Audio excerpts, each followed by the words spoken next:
Hello there, my name is Martin Henley and I'd like to welcome you to this super short video which is about putting together a killer LinkedIn profile. Now you've probably found your way to this video because you are interested at least in LinkedIn marketing, and my advice is that you get excited. LinkedIn, we think, is a ridiculous and preposterous thing, and if you're not working it properly in your business already, you need to start thinking about doing that, and hopefully this video will help you on your way.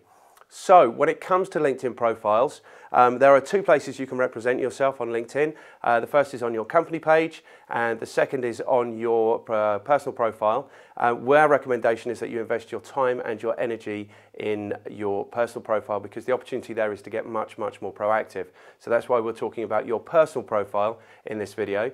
And then the second point that I want to make is that really your LinkedIn profile will serve two purposes for you throughout your career. The first, of course, is that it is an incredible recruitment tool.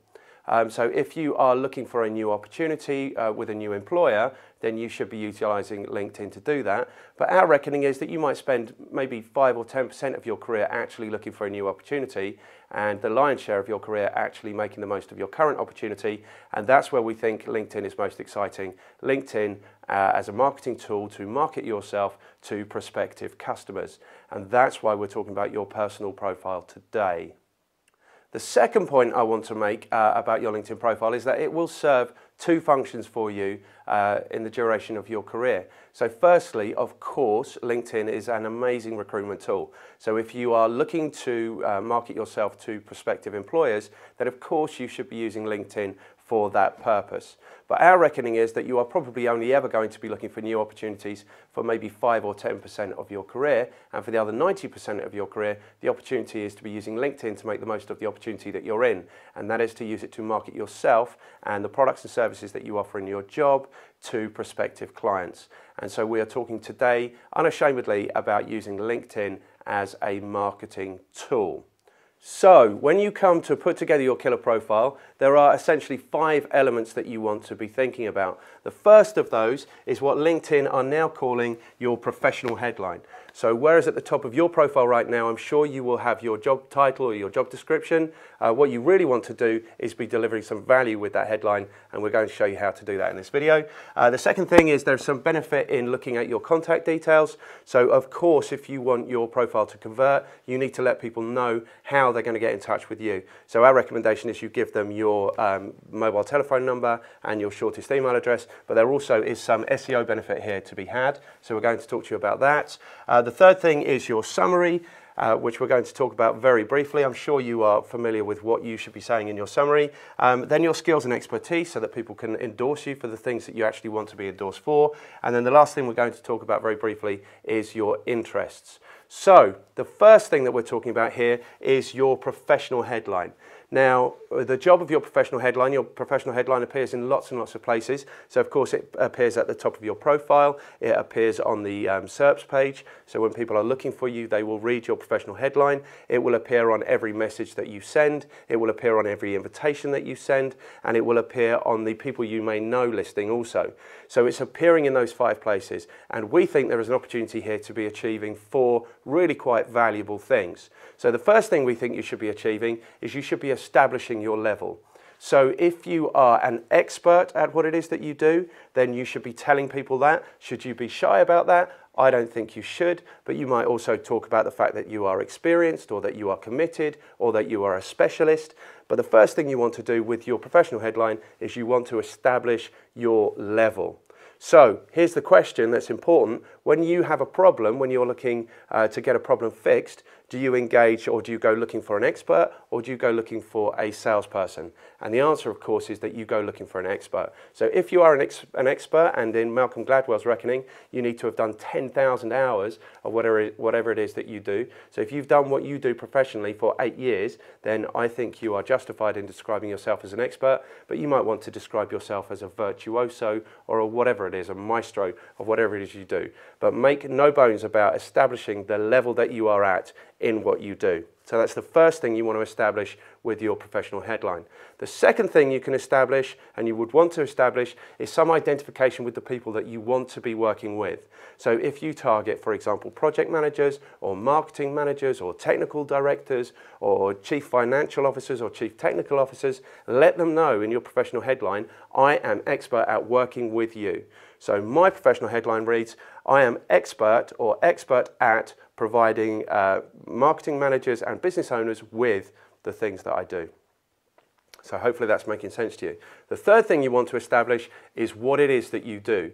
And you could be a little bit creative about this. So I talk in my profile about educating and motivating these sales managers and business owners. And what I'm actually referring to is the training that I do, which is of course educational and motivational. And then the fourth thing you want to allude to is the benefit that these people take away from this work.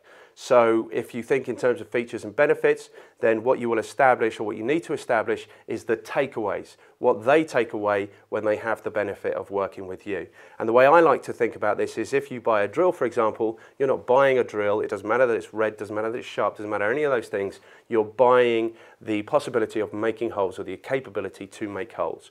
So I think when I buy a accountant, for example, the takeaway is tax mitigation or reduced tax liabilities. And then if I buy a lawyer, what I'm buying is time out of jail if my accountant messes up. So get really focused on the takeaways, get really focused on the benefits that people take away when they have the opportunity to work with you. Now, also when I think about this, I think about people being motivated in one of two ways. Either they are positively motivated or they are negatively motivated. So for example, if like me, you're selling to marketing people and salespeople and business owners who are looking to grow their businesses, then you can assume that those people are looking to be positively motivated. So they are looking for more time, more freedom, more kudos, more respect, more money, more profitability, more freedom to enjoy that. So those are positively motivated people. However, if you are selling security, or if you're selling IT, or you're selling accounting type things, then you can expect those people maybe to be more negatively motivated. So they are looking to save themselves time and money and hassle and cost. So when you're thinking about your benefits, think about what it is that you're selling, who it is that you're selling it to, and how those people are likely to be motivated. And that will help you to get to those benefits. Okay, so your professional headline, you want to be achieving those four things. You want to establish your level, if you're an expert or a specialist or determined or dedicated or whatever it is you decide that you are.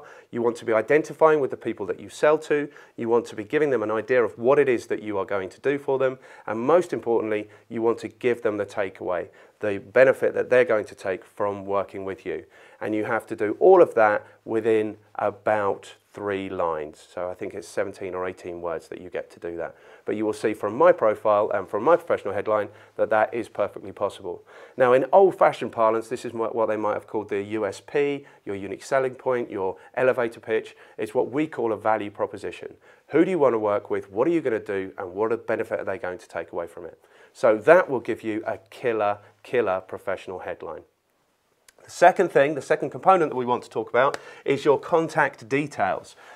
So here, if you want your profile to be converting, if you want people to know that you want them to be in touch with them and you want to show them exactly what it is that they need to do to get in touch with them, then I would recommend, and I do this and I've not had any adverse effect, I've certainly not had lots of spammy phone calls, but you want to put in, I think, your mobile telephone number and you want to put in an email address so that they know how to get in touch with you and how you would prefer for them to get in touch with you.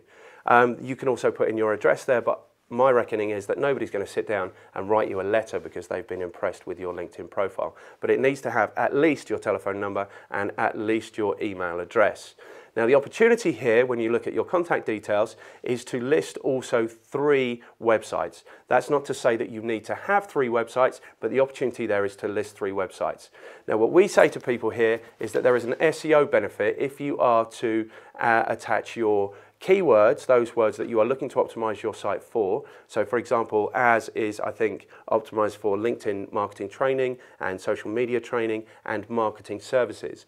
So when you come into this section, you can change the listing. It will say either company website, personal website, or company blog. You can change that to other, and it will give you the opportunity to put your keywords in. So as long as your profile is publicized, that is published and open, then it will get indexed by these search engines, and when the search engines associate those keywords to your site, it will have a SEO benefit for you. The other benefit also is that when a human being is reading your profile, they'll have a sense of what those websites are about. And so you don't need to have 3 websites, but you can direct people to 3 different pages on your site. And there is the SEO benefit. So moving on to component number 3 is your summary. Now here you get 2,000 words essentially to back up the promises that you've made in your professional headline. So if you are doing these things, then there is an opportunity maybe to put some case study here and talk about the different sorts of businesses that you've worked with and the different levels of decision makers that you work with and the benefits that they've taken away and maybe some of the process to support your professional headline. Now also what you want to do here is make sure again that you've got that call to action. So there was a brilliant book by a guy called Steve Krug called Don't Make Me Think, which is essentially about web usability. And what he said is that it's not the case that people don't have time to dig out your contact details. It's not that they don't have the time to maybe even go somewhere else to find your contact details. It's just that they won't. They won't be thinking about these things. Unless you tell people exactly what it is that they have to do, they will not do it. They will not even occur to them to do it. So in my summary, what I say is, if these things are of interest to you, if you feel like we could be benefiting you, then you are absolutely right, and I would love for you to call me. Again, I publish here my mobile telephone number and my shortest email address. So if you want people to be doing something specific online, you need to be telling them exactly what to do because they are not sharp enough to be thinking for that for themselves. Okay, so element number, where are we? Number 4. Element number 4 is your skills and expertise. And I like this a lot. I know a lot of people don't, but I like this because it just forms another social proof that goes along with recommendations. So the trouble I think with recommendations is that there was a huge recommendation trade going on, i.e. will you recommend me if I recommend you? But of course, if I don't have experience of the work that you've provided to me, then I'm not really qualified to recommend you. So I think recommendations are okay. I think you need to be very careful about having your most important customers talking about the most important work that you've done for them, because that may make it very, very easy for your competitors. But I think that the endorsements around the skills and expertise is just a nice social proof. Now what you need to do here, you can have up to 50 of these keywords essentially, and what I would recommend you do is go away and do your keyword research and look at the kind of language people are using the keyword planner for example, when they come to search for the things that you do. And then I would load these skills and expertise with these things. Now this comes back to a point that I was making earlier, which is if your profile is about marketing yourself as a prospective employee and you are a salesperson, for example, then you might have lots of skills around negotiation handling and objection handling and closing skills and all those kinds of things. But categorically, you wouldn't want to be marketing yourself to a prospective customer with those particular skills. So again, this needs to be focused around the services that you provide in your current role to prospective customers if it's going to be effective when you reach out to those people. So what will happen is if you don't load those 50 keywords in, then LinkedIn will do that work for you, and obviously you're much better qualified to know what it is that you want to be marketing yourself for than LinkedIn. So we had a French speaker on one of our courses, a native French person on one of our courses, who was incredibly offended that LinkedIn thought it was appropriate that they put French speaker amongst their skills and expertise. And what happens is that when people come and endorse you for these things, then it starts to form a nice social proof about what it is that you do. And this has benefited us especially because people are a little bit challenged with what we do. We're a whole of marketing company. We want to get involved with strategy, but actually what we have to do is market ourselves for the tactics because people are interested to get things done. But what you'll see if you look at my endorsements, for example, is that I've had way over 100 people now endorse me for marketing, over 100 people endorse me for social media, over 100 people endorse us for social networking. So people have the sense that whilst we're a whole of marketing company, we are very skilled when it comes to the tactics. So whether that's telemarketing or email marketing or SEO or social media or LinkedIn or whatever those tactics might be.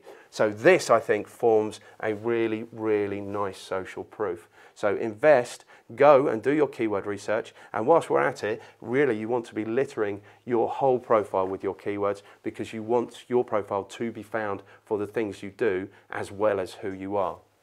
And then the last thing on that subject is, and the last element I'm going to talk to you about in this very short video, is about your interests. So if you look at my profile, you'll see that my interests are listed as marketing and social media and all of those things. Now, I accept that if I were ever to go for an interview again, I wouldn't list those things as my interest. I'd be talking about going to the cinema and reading and traveling and photography and all of those things. But here, it's just another opportunity to load the profile with those keywords, so that there's a chance when people within my network are looking for the things I do, that I'll appear at the top of that list. I'll have a professional headline that will compel them from the SERPs page onto my profile, and they'll have a good look at my profile. They'll know that I want to call them, and I will get that call.